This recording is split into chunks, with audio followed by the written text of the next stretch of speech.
Hi, welcome back to the Brian Crombie Radio Hour on Second 960. I wanted to make a couple of comments myself, if I could, about this whole issue about raising funds for interesting companies. PJ Pierre-Jean Fournel just did, I think, a really great job of talking about him and his investment bank and how they're raising money for healthcare, life sciences companies across the world, North America and Europe, real estate opportunities, et cetera. And he talks about the challenge of raising money and the width and the depth of the U.S. market versus markets in Europe and in Canada. In the last couple of weeks, I've interviewed a couple different people that I met at a big venture capital pitch session downtown Toronto. And they talked about how challenging it is to raise money in the Canadian marketplace and how a lot of them ended up going to Silicon Valley or to the United States, et cetera. I interviewed a first phosphate company that has raised money in the Canadian marketplace, but is, I think, very reliant on some government programs in flow-through taxation, flow-through shares to actually achieve that. And then this week I interviewed two other small businesses that have been challenged in raising money in the Canadian marketplace, and this has been an issue for a long period of time. I think that if you're raising money for oil and gas, you can raise it in Canada. If you're raising money for mining, you can probably raise it in Canada. But for a lot of other businesses, it's really challenging. And it's something that we should address. There's a lot of people that have talked about how you can start out in Canada, but if you want to become really successful and scale, you're going to have to go to the United States.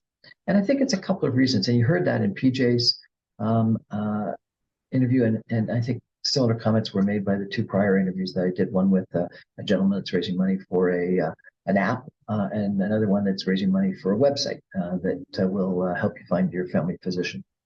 And that is that Canadians are risk averse. And I think that comes from a couple of different things. I think it comes from, number one, that so many people have made so much money on real estate in the last couple of decades, such that they haven't had to necessarily look elsewhere. Plus, we've made good money in the stock market. Maybe because we've got this social safety net that is a little bit more generous than in the United States. Maybe it's just this attitude that we have in Canada that is, I don't know what it is, less achievement oriented than the United States, maybe less cutthroat than the United States. Whatever it is, for some reason, it is far more difficult to get risk capital in Canada than it is in the United States.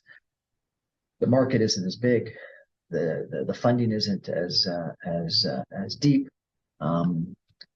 People are, and you've heard this from numerous different people in my interviews, that the investors are risk averse, or more risk averse than you get in the United States. They're slower to take action. So what's the implication of all that? I think there's two. One is that I think it does make sense to put a certain amount of your investment in alternative assets. Lots of people say 10% should be in alternative assets, and alternative assets would be high risk scenarios like biotech, high tech, et cetera. Some people would include real estate investments, not your primary real estate, but real estate investments in that sort of alternative investment basket. So I think that is something that people should think about, particularly if you're in your 30s and 40s. Maybe as you get a little bit older, you should be a little bit more risk averse in that regard. But the best story that I ever heard about this was, I think it was in a book called Chopin by James Clavell, wonderful book that I read probably a couple of decades ago. And I think that's the idea: is you take a certain amount of your capital and clearly you don't put 50 or 100% of your net worth, your assets, into those kinds of higher risk opportunities, but putting a little bit does make a lot of sense. And then I think the second thing is that the Canadian government, the Canadian and provincial government can do some things. I think flow through shares make a ton of sense, such that if you're going to have a huge amount of losses in a mining company or an oil and gas company or a tech company or a biotech company, allowing those losses to flow through to the investors such that they can deduct against their taxes makes a ton of sense. Why have a taxation system that is going to keep those losses in an entity that may or may not be able to use it? For whatever reason, we've decided that you can use losses against income to reduce the income taxes. Well, why create corporate structures and restrictions that don't allow that to flow back to the investors so they can enjoy it? And I think that that makes a ton of sense. I think that REITs made a ton of sense, and income trusts made a ton of sense, such that there was one level of taxation, not two levels of taxation. And I know that we've done away with income trusts, but REITs, real estate investment trusts, make a lot of sense. I think ways where you can get rid of double taxation and have investors participate in both the income and the losses of the enterprise that they're investing in makes a ton of sense, and will spur more investment in an enterprise, and we need that.